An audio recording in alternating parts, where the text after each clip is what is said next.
iyo dhibaato iyo dareen iyo cabsi iyo walwal iyo dadka qaarkiis ilaa hadda ay la jiifaan dhaawacyadii ka soo gaaray qaarkoodna jirarkooda ay ku muuqato wuxuu cabdullaahi ahaa ama injineer ismaaciil in wejigiisa qariya oo aan aad loo arkin laakiin ninkaasi waa kaas ah ciyaal muqdisho ahaa sidoo kale ciidamadu waxay burburiyeen idaacadda dadka lagu wareerin jiray oo idaacaddii andalus oo ku hadasha afka khawaarijta oo halkaas ka furnayd iyadana waa la dul tegay xafiisyadeedii si toos ah ayaa loo burburiyey innaa lanansuru rusulanaa waaladiina aamanuu fi alxayaati addunyaa wa yowma yaquumu alashhaad yowma laa yanfacu aldaalimiina macdiratuhum walahum allacnatu walahum suu'u ddaar maanta halkan waxaan ku qabanaynaa shirkan jaraa'id oo ku saabsan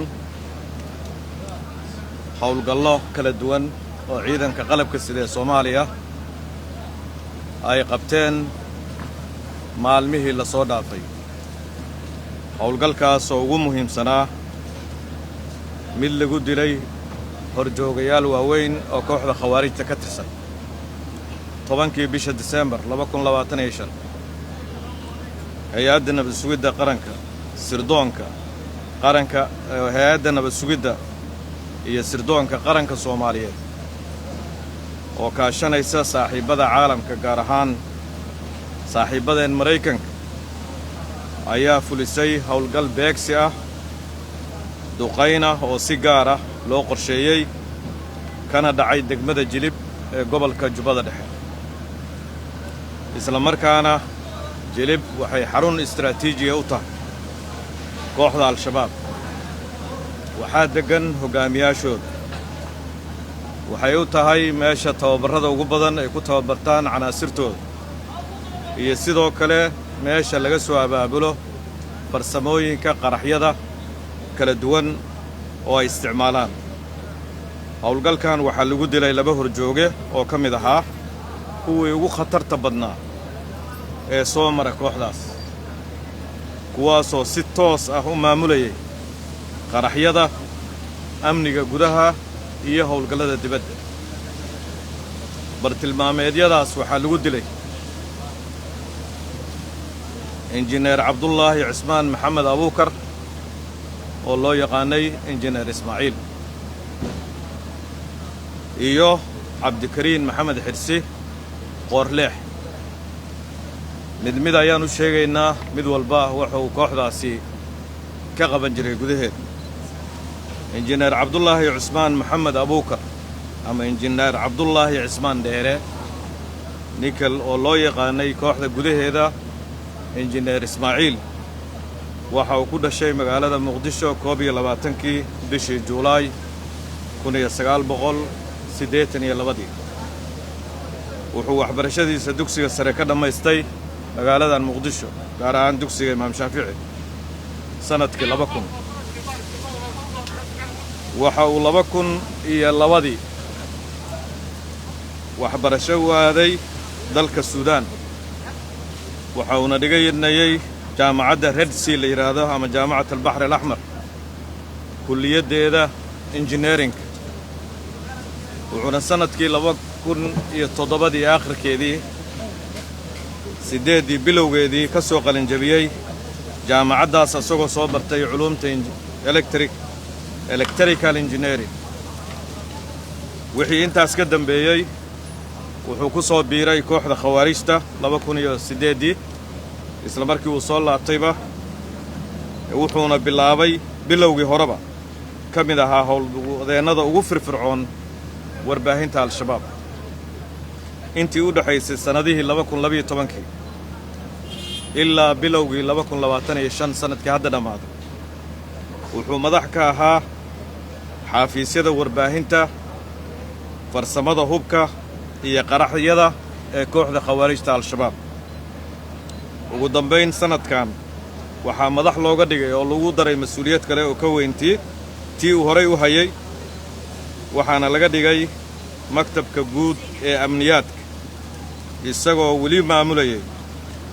maktabka xafiiska sancada walxaha qarxa iyo hubka wuxuu ahaa gacanta midig ee amiirka kooxda khawaarijta al-shabaab axmed diiriye ama abu cubayda wuxuuna loo diyaarinayay inuu noqdo ninka beddeli doona axmed diiriye dowrka istiraatiijiga ah ee ninkani uu ku fadhiyey wuxuu ahaa maskaxdii isku xidhaysay qorshaynta farsamaynta iyo hirgelinta qaraxyada wuxuu ahaa hagaha warbaahinta xagjirnimada ah iyo fariimaha cabsigelinta ninka gudbiya wuxuu abaabulay weerarro iyo qaraxyo xasuuq weyn sababay oo intooda badan ka dhacay magaalada muqdisho qaraxyadaasi waxaa ka mid ahaa qaraxii ceelgaabta ee ka dhanka ahaa madaxweynaha maarj sannadkii la soo dhaafay weerarkii godka jilicow oktoobar qaraxii zoobe 14 oktoobar qaraxyadii ka dhacay kuliyadda jaalasiyaad hargaha iyo saamaha 4 oktoobar ex control afgooye 8 disembar qaraxii ku magaca hasheeginkii ku magaca dheera wasaaradda waxbarashada iyo zoobe 29 oktoobar oo kii u dambeeyo ugu weynaayo muqdisho ka dhacay ahaa qaraxyadii hoteellada xarumaha dawladda iyo goobaha shacabka waxaa halkan ku lifaaqan sawirkiisa cabdullaahi isagoo jaamacadda dhiganaya markuu dhiganaya laga soo helay intii ka dambaysay wuxuu cabdullaahi ahaa ama injineer ismaaciil in wejigiisa qariya oo aan aad loo arkin laakiin ninkaasi waa kaas ah ciyaal muqdisho ahaa ninka labaad haddaan sheegno waxaa la dhihi jiray cabdikariim maxamed xirsi qoorleex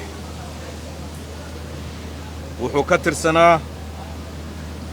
qaybta al-shabaab u qaabilsan howlgallada argagixisada ee dibadda ninkan wuxuu ahaa mainly inta badan gudaha ayuu ahaa laakiin cabdikariim qoorleex wuxuu isagu kaas cagsigiisu ahaa dhanka dibadda ayuu qaabilsanaa wuxuu howlgallo argagixiso ka fulin jiray dalalka dariska ah wuxuuna sidoo kale ka mid ahaa horjoogayaashii mas-uulka ka ahaa deegaanada jubbooyinka saamayntiisa istiraatiijiga ah ninkan marka la fiiriyo ee howlgalkan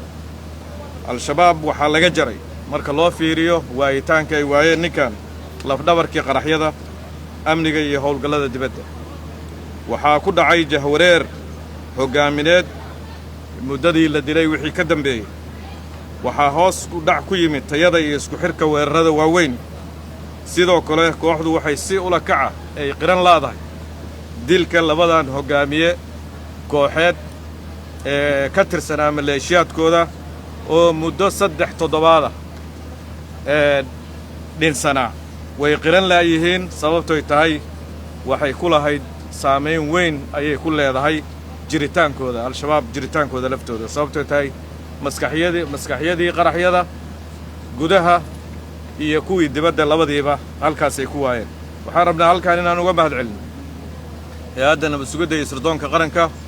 oo runtii howlgalkan u ahayd maskaxdii ka dambaysay helitaanka macluumaadka xogta isla markaasna dawladda maraykanka oo aan uga mahad celinayno inay gacantii fulisay diyaaradaheeda mashruuca argixisala dirirka la yidhaahdo la xidhiiray inay ku fulisay meeshaas aad iyo aad bay u mahadsan yihiin waxaan runtii ummadda soomaaliyeed ugu bishaaraynaynaa in dadyowgii aan sheegaynay wixii qarax traajik iyo dhibaato iyo dareen iyo cabsi iyo walwal iyo dadka qaarkiis ilaa hadda ay la jiifaan dhaawacyadii ka soo gaaray qaarkoodna jirarkooda ay ku muuqato in ninkii ka dambeeyey oo injineer ismaaciil ahaa looga aarguday ummadda soomaaliyeed dhibaatadii uu u geystay wixii qarax ahaa maantana injineer ismaaciil ama cabdullaahi cusmaan hawada laga saaray waxaan rabaa inaan ku darsado ciidamada xoogga dalka waxay runtii wadeen isbuucyadii ugu dambeeyey weerarro gaar ahaan xalay waxaa dhacay operation ama howlgal ciidamada gaarka ee danab ee xoogga dalka Soomaaliyeed oo kaashanaya saaxiibada caalamka xalay ay ka fuliyeen howlgal gaar ah oo si heer sare ah loo soo qorsheeyay deegaanka Buulo Fuulaay ee gobolka Baay buurxa kabeeriyadeeda oo ka mid ahaa xarumihii ugu waaweynaa uguna muhiimsanaa khawaarijta gobolka Baay degan ciidamada ayaa beegsaday xarumo ay deganaayeen horjoogayaal ka tirsan khawaarijta waxaana intii howlgalku uu socday lagu dilay in ka badan 20 xubnood oo isugu jiray horjoogayaasha madaxdoodii iyo maleeshiyaadka halka ku sugnaa sidoo kale ciidamadu waxay burburiyeen idaacad dadka lagu wareerin jiray oo idaacaddii Andalus oo ku hadasha afka khawaarijta oo halkaas ka furnayd iyadana waa la dul tagay xafiisyadeedii si toos ah ayaa loo burburiyay howlgalkan ayaa imaanayay iyadoo 2 maalmood ka hor gobolka Jubbada Dhexe lagu beegsaday waa nimankan odayaasha iyo sidoo kale shalay lagu weerar kale oo ka dhacay Wargaadhi oo maleeshiyaadka kooxda looga dilay in ka badan 20 sodomeeyo dhaawac culusana ee halkaasi kala gudoomeen ayadoo ciidamadeenu ay sutida u qabteen nimankaasi subaxii hore soo weeraray muddo 5 saacadood dagaal socdayna lagu jabiyay meeshana ay ka baxeen waxa sidoo kale ciidanku ay ku hareeraysan yihiin xawaalay agteeda jabad godane maleeshiyaad 500 ku dhow oo muddo 7 hareeraysan oo loo bandhigay inay soo dhiibaan oo aan rajaynayno in haddii ay soo dhiibi waayaan meesha laga saari doono iyagana ciidamadu iyaduna way ku hareeraysan yihiin waxaan rajaynaynaa maalmaha soo socda inaan warkooda keenno waxaa sidoo kale jira gobolka Bakool howlgallo isbuucii hore laga fuliyay oo khawaarijta sodomeeyo ka mid ah halkaas looga taqaluso guud ahaan ciidamada xoogga dalka iyo ciidamada qaranka Soomaaliya noocyadooda kala duwan waxay wadaan weerarro toos ah iyo kuwa beegsi ah oo kooxaha khawaarijta lagu jabinayo waxaanay khawaarijta bishii la soo dhaafay baan dhigi karnaa gaaray khasaarihi abid ugu badnaa oo dhinacyada kala duwan ama hogaamiyaashoodii qaybo ka mid ah ay waayeen ama kooxoodii u waaweynaa way waayeen aad iyo aad baan ugu mahad celinaynaa ciidanka waa u hambalyeeynaa guushaas shacabka Soomaaliyeed oo garab taagan ciidankeenana iyadana hambalyo ayaan u gudbinaynaa waxaana leenahay wuu sii socon doonaa howlgallada ka dhanka ah mana jirayo hogaamiye ka mid ah hogaamiyaasha argagixisada haddii Cabdullaahi injineerkii ugu weynaa uu fakan waayay hogaamiye ka fakan kara indhaha dawladda Soomaaliya iyo dawladaha caawiya ma jiro nin walba kii dheerna waxa lagu tagayaa meesha uu joogo kan dhowna ciidamadu waa ay ku toos baa lagu tagayaa waxa sidoo kale aan ilaaway howlgalka ka socda Marka iyo Muqdisho dhexdooda oo meediyaha mar dhawaan wadi doono geyn doono tuulooyinkii iyo magaalooyinkii u waaweynaa Dhanaane Gandarshe dhulkii muddada dheer ay joogeen oo baddan ay ka joogeen oo magaalada Muqdishona cabsi gelinta ay ka wadeen dadka Marka iyo Xamar u kala socdaalayana jidkaas ay u galayeen iyadana jidkaas oo la nadiifiyay oo meelo yar hadda nadiifinta ku dhiman tahay marna waxaan rajaynaynaa inaan meediyaha u qaadno geyno oo indhahooda ku soo arkaan shaqada la qabtay guud ahaan ummadda Soomaaliyeed oo hambalyeynaya ciidanka qalabka sida hambalyo gaar ah leeyahay madaxweynaha jamhuuriyadda oo ah taliyaha guud oo howlgalladan iyo howlahan oo dhan gadaal ka taaganna runtii wuu ku mahadsan yahay aad iyo aad